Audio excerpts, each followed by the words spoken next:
Banque africaine de développement, 60 années au service des pays africains. La Banque africaine de développement a comme mission de promouvoir l'intégration économique, la réduction de la pauvreté et le progrès social et durable des pays africains à titre individuel et collectif.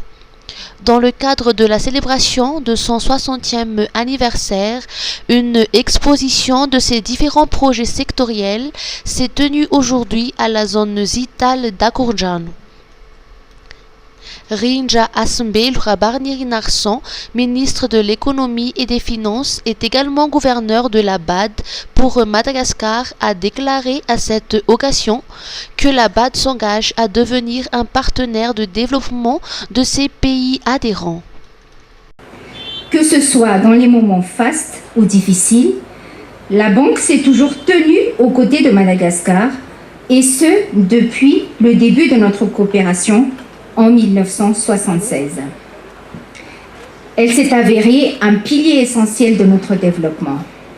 Et à travers des décennies marquées par divers défis économiques et financiers, vous n'avez pas failli à votre mission. Le représentant de la BAD à Madagascar a souligné l'importance de cet événement et la relation entre la BAD et Madagascar. La relation entre Madagascar et le groupe de la Banque africaine de développement se porte aujourd'hui très bien. Depuis la création de la BAD jusqu'à aujourd'hui, Madagascar a bénéficié d'environ 155 projets de développement dans tous les secteurs, dans l'agriculture, dans les infrastructures de désenclavement, dans les infrastructures agricoles, dans la santé, l'eau et l'assainissement. Et donc tous ces projets ont eu un impact très important sur des millions de demandeurs. Éclairer l'Afrique, nourrir l'Afrique, industrialiser l'Afrique, intégrer l'Afrique et améliorer la qualité de vie des populations d'Afrique, telles sont les 5 priorités de la BAD pour dynamiser la transformation économique des pays africains, y compris Madagascar. Carlos Manuel Rodrigues, élevé au rang de chevalier de l'ordre national.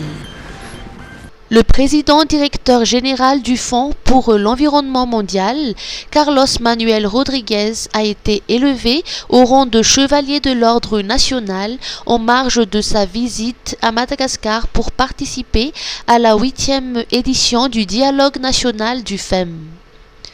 Cette distinction honorifique lui a été remise en reconnaissance des 30 années de collaboration entre Madagascar et le FEM dans le domaine de la protection de l'environnement. Lors de la cérémonie d'hier, le ministre de l'Environnement et du Développement durable Max Andonirina Fontaine lui a exprimé ainsi qu'à son équipe sa profonde gratitude pour leur précieuse contribution en matière de préservation de l'environnement et de gestes de la mégafaune malgache.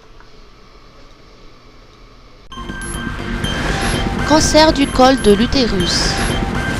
Un vaccin bientôt disponible à Madagascar.